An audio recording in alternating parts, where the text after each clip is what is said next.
ana text inbox anakuambia mimi nimeona stories zako na nimekupenda. Wewe ushapata message kama hii? Yeah, nishaipata. Kutoka kwa mwanaume? Yeah, kutoka kwa mwanaume. Anakuambia ako positive na bado yeye ni gay but amenipe. Huyo demu umejua aliniambia nini mbele ya huyo daktari? Wewe ni malaya sana, ulikuwa unataka kuniua. Nilikuanga nakuuliza hizi dawa ni za nini, unaniambia hizi dawa ni za kifua. Mbona sasa unanidanganya? At the age of 11, Kelvin Barasa discovered that he is HIV positive. And this information he got from his mother. Of course, as a young boy, this will devastate him. But he chose to look on the brighter side. This is a story of a man who has chosen to use his condition to encourage the youth and engage them to make better decisions and not fall into the same traps he did. This is a story of a man who is hopeful about his future and has not given up. Welcome to today's episode of My Story. My name is Yvonne Kawira. Naitwa Kelvin Barasa, mzaliwa wa Busia, mkaaji wa River, Machakos County. Yeah, nimesomea Busia from class 1 mpaka class 8. Nikakuja huko at River, juu mamangu alikuwa anakaa huko at River. Nikakuja kusomea huko form 1 hadi form 4 sasa. Yeah. Wakati alikuwa akikaa huko Nairobi akifanya kazi huko at River, wewe ulikuwa kule nyumbani before uhame? Yeah. Ulikuwa unakaa na nani kule nyumbani? Nilikuwa nakaa na shosha yangu mzazi mwenye amezaa mama, sasa ndio nilikuwa nakaa naye hiyo time. So vile wewe shosha alikufa 2012, ilibidi nikuje huko at River juu singebaki huko na hakuna mtu mwingine huko. It was just wewe na shosha peke yake? Yeah. Okay. Niambie childhood yako vile ilikuwa, kwa sababu wakati ulikuwa mdogo sana kulikuwa na vitu ambao ulikuwa ukifanyiwa ukiwa mdogo hata huko ukielewa. Yeah. So tueleze kwa kifupi. Okay. Asante sana kwa hilo swali. Nilikuwa nimezaliwa HIV positive and I'm happily living with HIV. Juu nikizaliwa sikuwa najua ni nini. Juu nilikuwa napewa dawa but sijui hizi dawa za nini. So nilikuwa na my shows. So nilikuwa napewa hizo dawa na shosha yangu akiniambia hizi dawa ni za kifua. So kukafika time nikiwa around 7 years nikataka kujua na hii kifua yenye niliambiwa ni kifua gani, hii sitaipona. Nikaenda break. Nikaanza tu kuacha dawa. Naendea hosi but nikifika kwa boma na mwaga zote kwa choo. Nangoja tena next month. So nilikuwa tu na mwaga hivyo, nilifanya hivyo for 4 years. Nikiwa na shosha yangu. Health yako ilikuwa vipi wakati huo? Health yangu ilikuja ikabadilika. As you can see, face yangu ikawa sasa vidonda kila mahali, mwili ikakuwa na vidonda, natoa tu usa. Hii kichwa haikuwa na nywele. Kichwa yote ilikuwa haina nywele kabisa. So nikaanza tu kuhara. Saa hizo nilikuwa nahara tu kabisa. Sasa hata siwezi jielewa kabisa, sijui niko wapi. So nikakuwa msiki kabisa, ikabidi peleka hospitali. Hiyo iko karibu na Nangina Mission Hospital. So nilipopelekwa pale nikakuwa admitted. Nilikuwa hata in fact sikuwa hata naongea hiyo time. Nikaekwa hadi oxygen for 2 weeks. So nilipowekwa oxygen ilibidi waite mamangu mzazi, alikuwa huko at River, akakuja na aunti yangu. Sasa sister yake? Sister yake sasa ndio wakanieleza hizi dawa ni za nini sasa. Wakati huo ulikuwa miaka ngapi? Around 11 years. Around 11 years. Ulikuwa ukielewa ni nini unaambiwa ukiambiwa uko HIV positive? Ilikuwa ina make sense to you ama ilikuwaje? Sikuwa nilikuwa ni kama nimechanganyikiwa. Juu wakati niliambiwa nilikuwa na imagine, umejua huko kitambo tulikuwa tunasoma science, unapata zile images za HIV, unaona wamechora vitu kama mtu akiona HIV akiwa stage ya mwisho vile anakuanga hiyo kukonda nini. So nikaanza kuimagine HIV positive, nitakuwa kama kama huyo mtu mwenye amechorwa kwa hizo vitabu, cartoon nini. Ilikuwa inaonyesha hizo time, si kama sasa. So nilikuwa naona ni kama maisha yangu imefika mwisho kabisa. Reaction yako kwa wazazi, uliamini ama ilikuwa vipi? Sikuamini. Ulikuwa in denial? Nilikuwa in denial. In fact niliuliza my mom, how come hukuniambia mapema? Nikamuuliza kwani niliitoa wapi? So my mom akaniambia yeye pia ako nayo. Nikasema but ungeniambia. So nilikuwa na ile ya kulaumu mama, mbona kuniambia. Life yako ilikuwaje pale shuleni, primary school? Because at 11 years na imagine uko primary school. Marafiki walikuwa wanaona kile kitu na struggle nacho ama ilikuwa vipi? Life ilikuwa hard juu nakumbuka nilikuwa naenda shule. Nilikuwa mpaka natengewa dawati, siwezi kaa karibu na student wenzangu. Huyu mwenye anafanya kutengana viti ni mwalimu? Mwalimu sasa. Juu hiyo time nilikuwa nimetoka vidonda na usaa. Sasa wamejua walikuwa naona nikikaribia mwenzangu nitamwambukiza hiyo ugonjwa. Unaona? Na pia kushare kalamu na vitabu ilikuwa challenge, amwezi share. Juu ukiomba mwenzako kalamu, anajua tu hiyo kalamu akishika automatically atapata hiyo ugonjwa. So hata pia marafiki walikukwepa? Yeah, hata marafiki, hata maneighbor, hata some of my relative walikuwa pia wananiogopa. In fact, nilikuwa nakaa na shosho. So I remember one of my aunt alikuwa anambia my grandmom tusiwahi share chakula na my grandmom. Tusiwahi share chakula, tusiwahi share vijiko, kila kitu alikuwa anamwambia hivyo. But I thank God my shosho alikuwa anasikiza, akitoka hivi sisi tunakula tu kawaida. So ya kukuabandon? Hakuwa anaangalia hiyo. Alikuwa tu anawasikiza wakikuja, unajua alikuwa anakuja once. Sasa wakienda kila kitu inarudi tu normal. Juu nilikuwa mpaka napewa chakula yangu kando, siwezi share na yeye tukakula pamoja. Ukatoka high school, ukatoka primary school ukaingia high school. Yeah. Maisha ilikuwa vipi pale? High school nilipokuja huku sasa bado nilikuwa ni ile tu nimeshaambiwa niko nayo. Sasa nikasema mimi my mama alikuwa anataka niende boarding school. So nikaona hiyo challenge yenye nilikuwa napitia nikiwa primary sitaweza. Nikamwambia my mom, mimi hapa siweza na boarding, nataka day school. So ikabidi nipelekwe day school. So nikasomea day school. Yeah. Hapo hakukuwa na challenge mingi? Hapa hakukuwa na challenge. Most of the time down nilikuwa nameza kwa nyumba, natoka naenda shule. But ilikuanga tu naulizwa na hizi vitu ni nini? Hivyo tu. So umejua naulizwa na mwalimu na hizi vitu ziko kwa mwili ni nini? Wanafunzi pia wanakuuliza, wewe unawaambia tu hizi nilizaliwa nayo na ziko hivyo. Na story inaisha hivyo. Yeah. Kuna point ulifika ukaamua kwenda public na hii status yako. Ni nini ilikusukuma ufike pale? Okay, nikiwa tuseme around form 2. Tulikuwa tunaenda support group kwa hospitali yenye naenda kuchukua dawa. So nikapata one of the mwenye tunachukua naye dawa huko. Tulikuwa tunaenda tunashare stories zetu. Ile siku mmeenda hiyo kuchukua dawa na share story inaitwanga OTZ. OTZ group. So tulikuwa tunaenda hapo. So tukienda hapo kila mtu anasema challenge zenye anapitia. Kama ako high school anasema mimi napitia hii na hii, kama ako primary anasema hivi. So one of the guy akasema yeye ako na challenge kwa sababu yeye alipata hiyo gonjwa, alijulikana ako na hiyo gonjwa akiwa around form 1.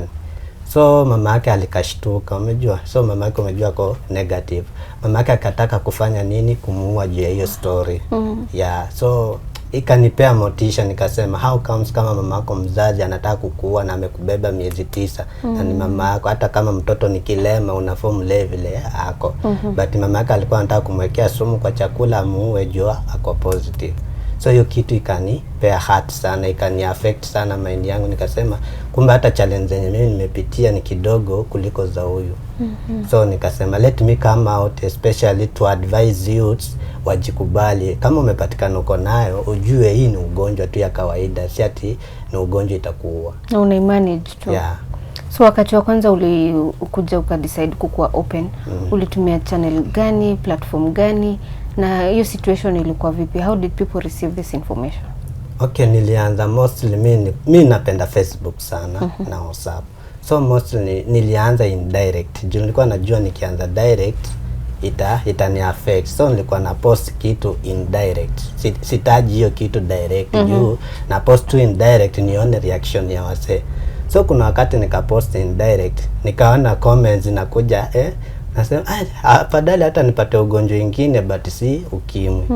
So nikaanza kuimagine, nikasema ni post sasa ama nifanye nini? Ikaanza kunipea ile nini ya kurudi nyumba tena, niachane tu na hiyo kitu. But siku moja nikasema let me post direct nione kutakuwa aje. Wewe vile nilipost sasa Facebook nikaanza kutusiwa. Yeah, nikaanza kutusiwa na watu wakaniambia hata in fact wewe ni kama umeua watu wengi. Juu sasa kama umeanza kupost hivi, wewe ni kama umekulana na watu wengi huku nje, hata umewaua. Ni vile sasa huko unataka kusema umeamua kusema. Yeah. Ulikame out in the open ukasema I Kevin fulani I am HIV positive, ama ulisema vipi? What was? Okay, nilipost Facebook nikisema I'm HIV positive na mwache kupea watu stigmatization juu HIV si kitu ya kuficha. Juu nimesikia mwenzangu alikuwa anataka kuwao juu yako HIV positive. So mwache kupea watu stigma juu ya hiyo HIV.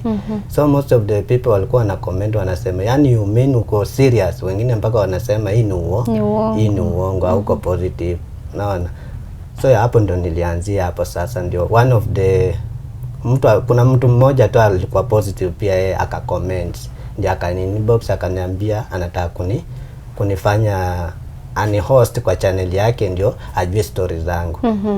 Na hivyo ndio iliendelea. Hivyo ndio niliendelea sasa. Sasa ukaenda ukipatiana story yako kwa platform hizi zingine zote. Na Kelvin, umekuwa ukitafuta kazi kwa muda mrefu hapa na pale. Na imekuwa changamoto. Tueleze vile hapo palienda. Sasa changamoto nilikuwa juu public tena.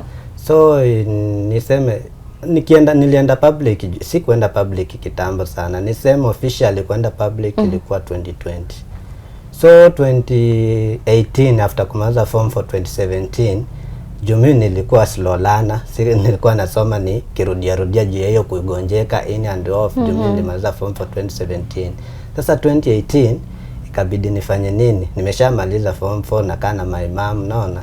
So ni vile nataka pia nione kama naweza pata kitu nianze kujitegemea kivyangu sasa. So kuna kampuni moja nikaambiwa wanachukua na wasee, hebu enda ujaribu. Nikaenda. Hiyo kampuni ilikuwa ina deal na chakula, na deal na mshiri. So nilipofika pale mwenye alikuwa anachukuana akaniambia, my friend, wewe tuko vile tunafanya hapa kazi sioni kama tutakuchukua juu ya skin yako inakaa mbaya, na hapa tuna deal na chakula. So hiyo kitu ikaniuma sana mpaka nikafika kwa ploti penye nilikuwa nakaa, nikakunywa, nikaenda nikakoroga. So mimi mamu hiyo time alikuwa ameenda hustle. So waliponipeleka hospitali hata wakinipeleka hospitali sikuwa najua nimefika aje hapo kwa hiyo hosi. Ulipoteza fahamu? Nilipoteza fahamu kabisa je hiyo kutapika. So akaanza kuniambia shida ni nini. Sasa mimi nikamwambia mama, umejua mimi nashindwa na hii life nitaanzaje? Sina kazi, nikijaribu kutafuta kazi sipati. Na ndio hiyo ulifanya nikapata hii HIV. For the longest time uliishi kublame mom? Nilikuwa na blame sana. So nikasema mama, wewe ndio ulifanya nikakuwa hivi. Kama si wewe singekuwa hivi. Na umejua to make the matter worse yako ameniambia nikiwa mdogo.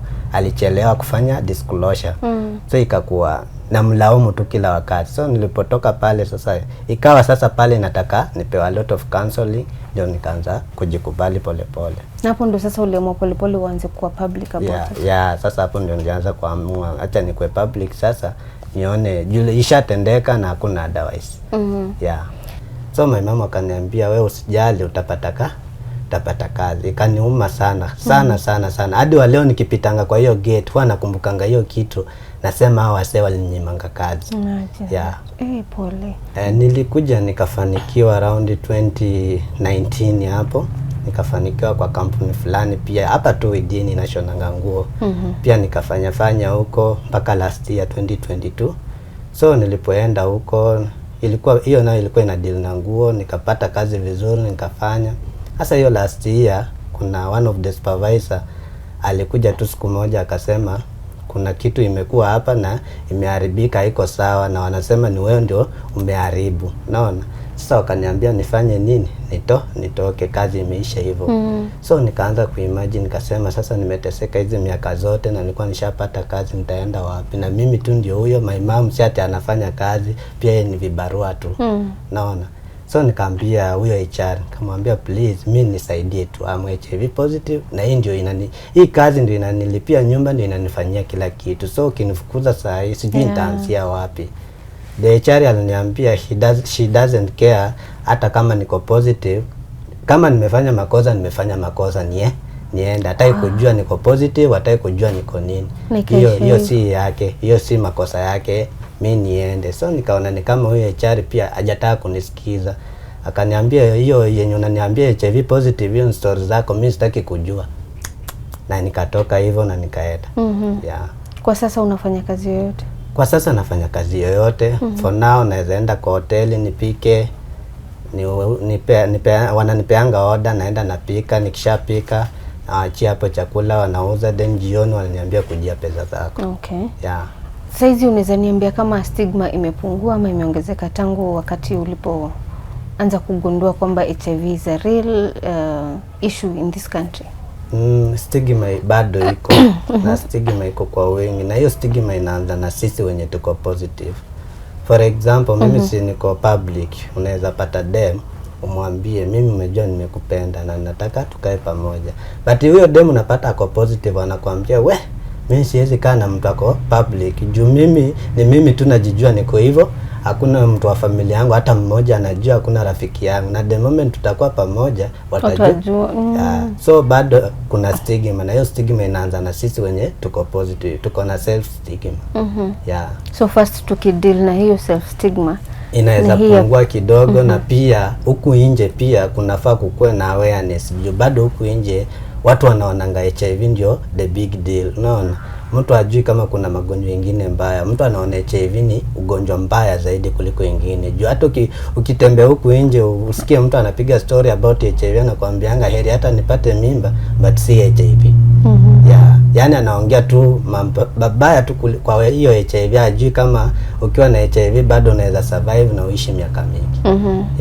Wakati umeinteract na watu ambao wako na huu ugonjwa bado, una feel kama wana struggle na nini in your circles? What are the biggest challenges zenye wako nazo? Okay, challenge yenye wako nayo, most of the people living with HIV wanafaa kwanza wakue naona vile wanasemanga people living disability kama kwa parliament unaonanga wanapeanga hiyo nini. In fact people living with HIV ni people tu kama watu wengine, but sasa challenge wako nao kuna wadosi bado wako na hiyo stigma, wanawanyima kazi. Unapata most of them wanahangaika. Unapata mtu ni single mother kwa HIV positive, ana mzee anahangaika hawezi pata kazi, unaona. So challenge wako nazo mob sana juu unajua hii dawa kumeza pia kila siku si rahisi. Stressful, ni stress sana. Hata saa hiyo ukipewa waambie uko na meza daily utaona hii ni kama ni burden kwako. So that is why unaonanga mtu anafika mahali ana kazi, ako positive, ana give up juu ako na watoto, tuseme watoto 3, na anafaa kule vizuri na anafaa meze dawa. Mtu anafika tu mahali ana give up juu saizi hana kazi, unapata anaacha hiyo dawa na hizi magonjwa zingine zinakuja zinampeleka chini, anakufa. Wakati unakunywa hizi dawa ni vitu gani ambazo haufai kufanya haswa? Especially usikunywe pombe, sigara, na ikiwezekana ukuwe na partner mmoja. Lakini ukikunywa pombe na ukunywe sigara na unakunywa dawa, automatically viral load yako haitakuwa sawa, itakuwa juu. Na hiyo utakuwa risky. Kwa youth, sasa tunaona HIV prevalence imeanza kuongezeka. Shida iko wapi? Wakati unaongea na watu kwa hiyo group, unasikia shida yao iko wapi? Shida ni disclosure. Na hii inatokana most of the time juu mtu anaogopa ataachwa. Na hii most of the times unaona between 15 to 24 years wanapata HIV in Kenya, tuseme 78% wanapata HIV in Kenya daily. 15 to 24 years. Na hii shida inatokana juu ya disclosure. So wewe uko 15 years uko na boyfriend na hutaki kumwambia. So uko positive, hutaki kumwambia, na huyo boyfriend anakusupport, anakufanyia kila kitu. Sasa unaona ukimwambia utakuwa umechoma na atakuacha. So disclosure ndio imekuwa changamoto. Juu most of the people hata ukiwaambia mimi niko positive na niko LDL ama niko hivi na hivi, ajue LDL ni nini, bado tuko chini, hatujasanitize huku nje tukawaambia mtu mwenye ako positive bado anaweza date mtu ako negative. Ukiambia mtu kitu kama hiyo anasemanga how itakuwa aje, unaona. Anakuambia ama mtakuwa mnatumia condom. Watu hawajui PrEP, hawajui PEP, hawajui condom, hawajui kila kitu. So bado tuko chini sana. That's why unapata hiyo HIV naongezeka, na hiyo most of the people wenye wanapata ni age 15 to 24 years. Hawa vijana ndio wanapata sana. Janaogopa taachwa. Hata ukiongea hapa mahali kwa grupu useme wewe una date, anakuambia yeye na date. Uko na chali, niko na yeye. Ushaimwambia hiyo sasa nitaanza aje? So hiyo ni risky pia. Sasa hiyo ni risky. Na maybe huyu mtu amezangi dawa poa. Na kuna wenye najua tu ndapata mtu ako positive ana date negative, ajaimwambia na viral load yake iko juu. Na hawajaitumia condom. So umejua una expect hii HIV kupungua, haiwezi pungua saa hii. So itaendelea tu kuongezeka kila wakati. Kuna hii issue ili come up have pre-conversation before this. Ukisema kwamba some people even during experimenting even with same gender wanaambukizana. What would you say about that? Unapatanga pia kuna wale LGBTQ bado wako positive na kwa hivyo pia. So unapata mtu anakutext tu, maybe umepost online, anakuambia yeye ni mwanaume, yes, anakupost, anatext inbox, anakuambia mimi nimeona stories zako na nimekupenda. Wewe ushapata message kama hii? Yeah, nishaipata. Kutoka kwa mwanaume? Yeah, kutoka kwa mwanaume. Anakuambia ako positive na bado yeye ni gay but amenipenda. Sasa unashindwa hapa kunaenda aje? Unashangaa wewe ulikuwa unataka dem but yeye anakuambia ako positive na ni mwanaume na amekupenda. Sasa ukimuuliza amekupenda kiaje, anasema anataka akwe bibi yako mwanze kuishi na yeye. So unaona inakuwa unashindwa kunaendanga aje, unachanganyikiwa juu mimi by the way sijui sana about hiyo LGBTQ, sijui kuhusu sana. Sasa siwezi sema ati kuna kuanga aje. Mimi sasa nitamwambia tu mimi sorry bro, juu mimi nilikuwa nataka dem sitaki mwanaume mwenzangu. Yeah. Okay. Na since unatafuta dem, umekuwa na relationship ngapi so far, ama umejaribu kupata relationships ngapi so far na imekuwa vipi?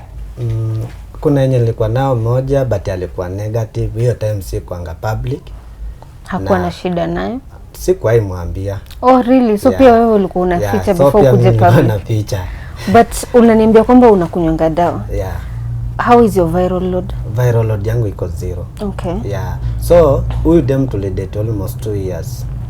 Na tulikuwa tunapanga hata kuoana. But kuna siku alikuwa anakuja kijana anapata hizo dawa, nakuuliza hizi dawa za nini? Na mdanganya tu za kifua. So kuna kashetani kamoja tu siku moja kalimtuma tu kwa hiyo bag. Kamwambia acha akatime kama siku akachukua hizo dawa, anaenda kufanya research mwenyewe, akapeleka OC next. Akauliza huyo daktari hizo dawa za nini? Akaambiwa. So mimi kutoka huko nikikuja, mimi sijui anything. Yeye umejua tukakaa tu vizuri, tukakula. Kaniambia umejua nini? Nataka leo twende tupimwe. Sasa mimi kwa akili yangu nikajiambia basi hapa sasa nimepatikana. Hapa sasa kimeumana. Akaniambia acha twende tupime. Mimi tukatoka tu na yeye vizuri. Si mimi najua tu obvious tukifika huko kitakuwa kimeumana tu. Nikaenda tu vizuri, tukafika huko. Juu sikutaka kumwambia saa hizo. Tukaenda tu tukafanywa counseling. Yo daktari ananiambia ikitoka hivi, line 2 uko positive. Ikitoka hivi. Sasa mimi najua tu kila kitu, sitaki kusema. Akasema acha nifanye aje, acha tukae, akatupea kwanza. Umejua huwezi pima kama hujapewa counseling. So umejua mimi napewa but mimi kwa mind yangu nishajua tu niko nayo. Sasa nikasema kitatokea kitokee tu. Akafanya hivyo, akamaliza, wakaanza na yeye. Ikatoka negative. Ikakuja kwangu sasa. Line 2 zikatokea. Hiyo time viral load haikuwa chini. Haikuwa chini. Nikashindwa sasa hapa. Huyo dem umejua aliniambia nini mbele ya huyo daktari? Wewe ni malaya sana, ulikuwa unataka kuniua. Nilikuwa nakuuliza hizi dawa ni za nini, unaniambia hizi dawa ni za kifua. Mbona sasa unanidanganya? Akaniachanisha hapo na hizo madawa, akaenda kwa plot, akafanya sarakasi, akaambia majirani wote kwa plot. Akaambia huyu mtu akona ukimwi, hata mchunge sana. Hata msiwahi karibia karibu na yeye. So plot mzima ikakuwa Oshajua. Hiyo story sasa. Na wakati huo haukuwa ready watu wajue. Na sikuwa ready. Bado nilikuwa naficha. Unajua tunasemanga tunafichanga ARVs kama bangi. Nilikuwa naificha kama bangi, mtu asiaiona kabisa. So nikafika pale kwa plot. Ukipita tu hivi mtu anakuangalia. Yaani unaanza kujishuku tu. Kabidi tu ni hiyo plot vizuri. Kaenda next plot. Na hivyo ndio tuliachana. But I thank God alikuwa negative, hata saa ameoleka na ako na watoto. If you look back, una regretting kuto disclose information. Have you learned from your mistake? Because this was a mistake. Uspoambia your partner, somebody you love, that uko HIV positive, ndo make decision akiwa informed. Do you regret doing this? And going forward, are you going to change anything? Yeah, I'm regretting because ni kama nili waste time sana. Unajua 2 years in relationship si mchezo. Naona. So wana regret, nasema I wish ningesema tu mapema. Unajua ukisema kama leo tukiachana leo hautakuwa na regret. Lakini sasa wewe ni mtu unamjua ndani na nje kila kitu. So nikaona ni kama hapo nili waste time. Unajua kutoka hiyo time mpaka sasa hata maybe mtoto wa kwanza maybe angekuwa na 15 years huko sasa angekuwa amekuwa ama tuseme 10 years. So nasema hiyo najilaumu kwa kutosema mapema, but nililearn. Okay. Yeah. So going forward I think hiyo ndio kitu ya kwanza kwa una disclose. Hiyo ndio mara ya kwanza before unipee namba nikikukatia. Hivyo ndio inakuanga? Hivyo ndio inakuanga. Nakwambianga umejua nini? Niko positive. So nione kwanza reaction zako. Normally reactions zinakuangaje ukiambia? Normally zinakuanga positive hapana. Okay, ni mmoja tu nishaipata akasema hana shida, but we shall be using condom, na nikitaka kuoa nitafuta another person. Ako hapa kumark time. Sasa nikaona hii ni waste time bana. Hii siwezi kaa hapa sana. So tukakaa kama tuseme 2 months nikajitoa. Saizi ukitafuta mtu unatafuta mtu aina gani? Are you looking for an HIV positive person or negative? And why? For me I'm looking both. Bora tu mwenye atanipenda vile. Mtu atakupenda. Hivi saizi relationship yako na mami kwaje? Uliacha kumblame, mlisolve your issue, ilikuwaje? Sasa tuko sawa. In fact hata sasa imagine wanasemanga sasa hata wakisema nikuwe negative siwezi kubali kuwa negative. Serious? Sasa wanasemanga better nikuwe positive vile niko. Hata wache hivyo nimepata na marafiki wengi wenye wamekuwa na story mob mbaya kunihusu kuhusu hii yangu yenye nimekuwa nayo. So ikanipea hiyo courage. So kama singekuwa positive maybe marafiki kama hao singekuwa nao, mtu kama wewe singekupata leo. Hatungepatana. That is why wanasemanga I'm happy kukuwa positive. Hata sasa hivi wakisema dawa imekuja siwezi taka ikuje. Serious? Because nakupatia sasa opportunities ya kumeet watu wengine na kuspread hii gospel ya abstain. Okay, mimi wanasemanga I wish ningejikubali mapema. Naona nikuje public mapema. Juu through my story most of the people wanasemanga umejua nimesikia story yako na imefanya nikajikubali na sasa ina meza dawa. Ama mwingine anakuambia umejua nimepata story yako pale Facebook na mimi nilipimwa niko na wiki kama 3 but nimeshindwa nitaanza aje dawa. So naomba unisaidie. So unangangana naye mpaka anakuja anaanza dawa, anachikubali, anaanza kumeza dawa vizuri. So hiyo ndio inafanyanga sasa inanipea motivation, nasema ningeanza mapema at least most of the people wenye maybe walikufa hapo awali juu ya kutojikubali hawangekufa. Nini nakupeanga nguvu ya kuendelea kila siku na kujikaza tu na maisha despite challenges zenye unapitia sasa hizi? Okay, yenye inanipeanga maisha nguvu sana huwa naona niko mzima. Sina by the way mimi sigonjekangi na kuanga tu ever smiling kila wakati. The smiling machine. So wanajipeanga nguvu nikiona at least nikiona kama mtu mmoja amepimwa na amejikubali aseme mimi nimepimwa leo na amejikubali. Hiyo inanipeanga motivation sana, inaniambia acha nijitie bidii nianze kupost hizo vitu ndio kila msaji kubali sasa. Kevu umetweet hapa ndio share story yako ili number 1 uinspire watu. Na pia utake kuona kama kuna mtu anaweza jitokeza asimame na wewe kwa project yenyewe unataka kufanya. Hebu waambie hiyo project ni gani? Okay, nilikuwa hata nimesahau. I'm also condom ambassador. Okay. Tell us more about that. Mbona? I'm condom ambassador. Nilikuja na hiyo kitu kwa sababu in Kenya hatuna condom.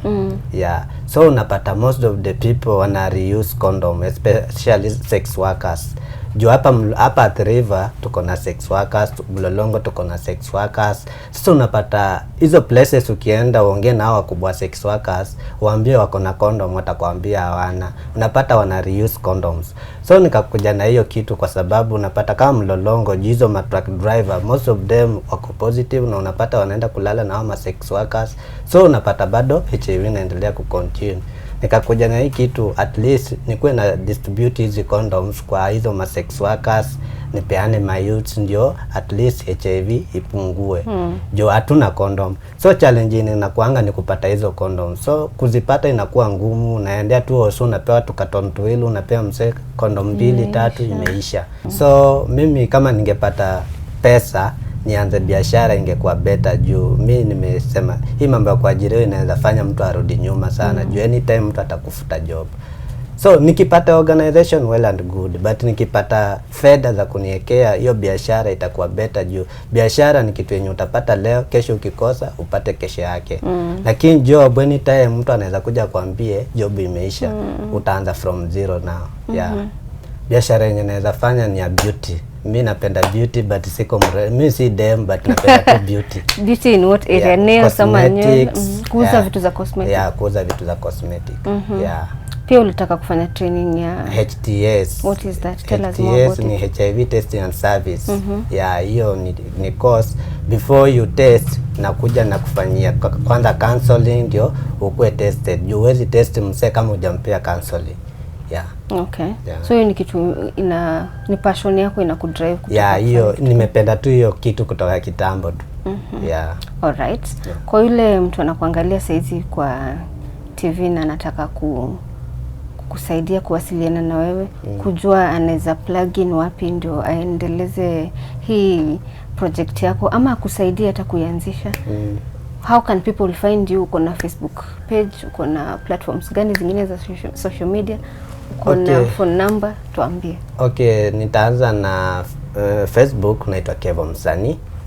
Kevo Msanii _I. Kevo Msanii. Kevo Msanii. Yeah. WhatsApp iko namba natumia WhatsApp pia, namba ni 0702 080 444. Hiyo ndio WhatsApp namba. Pale email unaweza nipata kevomsanii@gmail.com.